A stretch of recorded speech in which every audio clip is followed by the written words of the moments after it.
What's up, guys? Welcome back to the right side. I want to offer a breakdown of left-wing and right-wing ideologies. But before we get into the video, subscribe and ring the bell if you want to support and help the channel grow. And as always, if you enjoyed the video, hit the like button. With that out of the way, let's get into it. Okay, so right off the bat, I want to acknowledge the intricate nature of political ideologies, especially in the American context. The American right, for instance, is often considered the farthest right compared to Canada and European countries, particularly in the context of guns and firearms and that sort of a thing. Conversely, the Canadian and European left might be perceived as further left than the American left. In this video, I aim to delve into these complexities, avoiding oversimplification that could lead to misrepresentation. So let's start with the left. Liberalism centers on the belief in the importance of the individual. It posits that individuals are autonomous and capable of making their own rational decisions. Now, this perspective contrasts with views prioritizing collective roles within families, communities, or nations. Next, liberalism focuses on protecting individual liberties, protecting the freedom of speech,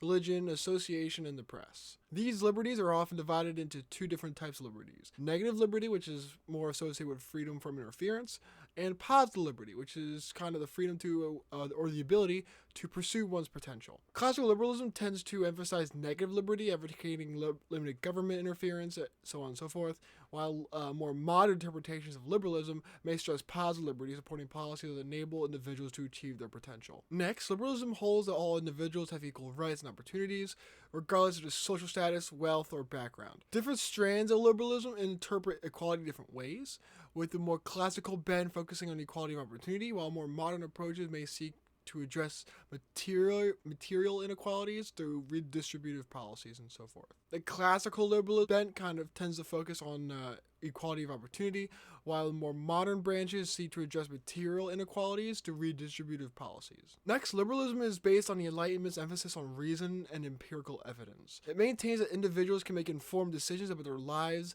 and governance through rational discourse. This belief supports liberalism's advocacy for democratic institutions, free markets, and the rule of law. Speaking of the rule of law is a key principle of liberalism, ensuring that laws are applied equally and fairly to all individuals, and that government power is limited and accountable. In a liberal framework, laws are designed to protect individual rights and liberties, with government action constrained by constitutional limits. Next, liberalism is often linked to the concept of the social contract, as articulated by philosophers like Locke, Hobbes, and Rousseau. According to this theory, individuals consent to form a society, and government will protect those rights in exchange for some level of obedience to the law. This concept emphasizes that government legitimacy comes from the consent of the governed rather than from a divine right or coercion.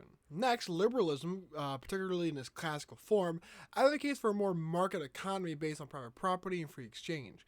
It argues that economic freedom is a key aspect of individual liberty, and that markets, when free from excessive governmental intervention, are the most efficient means of allocating resources. Modern liberalism often supports a mixed economy, where the government plays a role in regulating markets and providing social safety nets. Next, liberalism is associated with the belief in progress and the idea that society can be improved through reform and rational planning. It typically supports reforms that expand individual freedoms, promote social justice, and reduce inequalities. This orientation is more willing to embrace change compared to more conservative views, which emphasize more tradition and continuity. Philosophically, liberalism's roots can be traced back to the Enlightenment, where thinkers like John Locke, Immanuel Kant, and Adam Smith laid the groundwork for more modern liberal thought. Locke's ideas about natural rights, life, liberty, and property influenced liberal democratic theory, particularly the concepts on limited government and the protection of individual rights, while Kant's focus on autonomy and moral agency reinforced the importance of individual freedom and reason.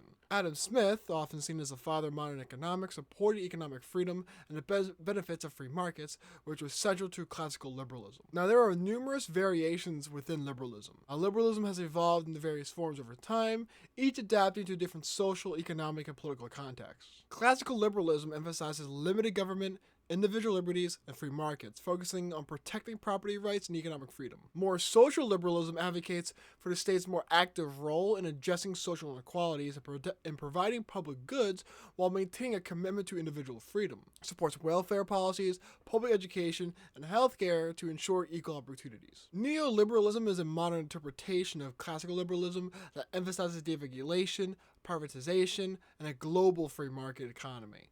Advocating minimal government intervention in the economy. Progressive liberalism focuses on social justice, supporting policies that address systemic inequalities related to race, gender, and economic status. It advocates for initiatives like affirmative action, environmental sustainability, and LGBTQ+ rights. To summarize, liberalism is a philosophy that emphasizes individual freedom, equality, and reason. It advocates for a society where individuals are free to pursue their goals and happiness within a framework of laws that ensure fairness and accountability. It supports democratic governance, market economics, and reforms aimed at expanding freedoms and reducing inequalities. It has evolved over time, adapting to new challenges while maintaining its core principles on liberty, equality, and rationality. Now onto the right. So conservatism emphasizes the preservation of long-standing traditions and institutions. It values traditions because they are seen as effective in maintaining social order and promoting human well-being. Conservatism advocates for gradual evolutionary change rather than radical shift, respecting established customs. Next, conservatism recognizes that society is structured in a way that models a hierarchy with differences in talent, ability, and leadership. This hierarchy is considered necessary for maintaining social order and stability. Conservatives believe that authority and leadership, when exercised responsibly, are important for guiding society and promoting the common good. Conservatism is cautious about sweeping reforms or radical change, particularly those that disrupt established traditions and institutions. It argues that sudden shifts can lead to social instability and the loss of valuable societal structures. Conservatism advocates for a cautious, pragmatic approach to reform, ensuring that changes are carefully considered. Conservatism values moral and religious values as fundamental to a healthy society. It sees these values as providing a framework for guiding individual behavior and promoting social cohesion. Religion is often viewed as a source of moral authority and community, offering a structure for understanding human nature and life's purpose. Next, conservatism emphasizes the importance of community and social cohesion, contrasting with liberalism's focus on individualism.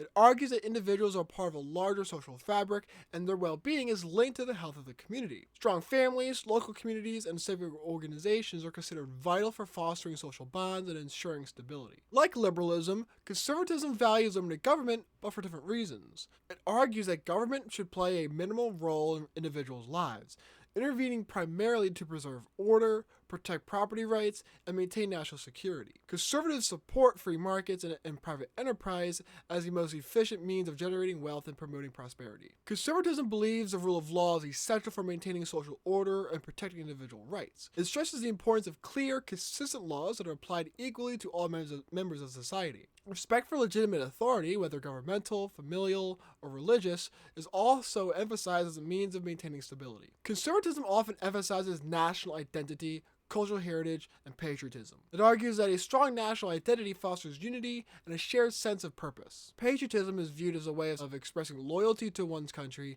and commitment to its well-being. Conservatives may advocate for policies that protect national sovereignty, secure borders, and preserve cultural traditions. Conservatism's philosophical roots are often traced to thinkers like Edmund Burke, who criticized the radical change in the French Revolution and advocated for a more cautious approach to political and social reform. Burke argued that society is a complex entity that cannot be easily made according to abstract ideals without significant risk. His ideas laid the foundation for modern conservatism, which values tradition, prudence, and respect for the wisdom of the past. And Alexis de Tocqueville, who highlighted the role of civil society and the potential dangers of excessive individualism. As with liberalism, there are variations within conservatism. Conservatism, too, has evolved into various forms, each reflecting different priorities and responses to social, economic, and political challenges. Classical conservatism focuses on preserving traditional institutions, values, and social hierarchies, emphasizing continuity and stability. Libertarian conservatism combines conservative values with a strong emphasis on individual liberties and limited government, advocating for free markets and minimal state intervention. Social conservatism emphasizes moral and religious values, advocating policies that promote traditional family structures, religious freedom, and community cohesion. Neoconservatism emerged in the late 20th century, advocating a more interventionist, hawkish foreign policy, the promotion of democracy abroad, and a strong national defense while maintaining traditional conservative values domestically. To summarize, conservatism is a philosophy that seeks to preserve the best aspects of the past, valuing tradition, social order, and moral values as a foundation for a stable society. It emphasizes the importance of community, hierarchy, and continuity, advocating for cautious, pragmatic reforms that respect established institutions. Conservatism views change with caution, prioritizing stability and the accumulated wisdom across generations and guiding societal progress. I hope you guys enjoyed the video. If you did, I'd appreciate it if you could hit the like button. If you'd like to support and help the channel grow, please subscribe and ring the bell to stay updated with all my uploads. Finally, whether you agree or disagree, leave your thoughts in the comment section below. I look forward to engaging with you guys in respectful and thoughtful discussions. With that said, see you guys next video. See ya.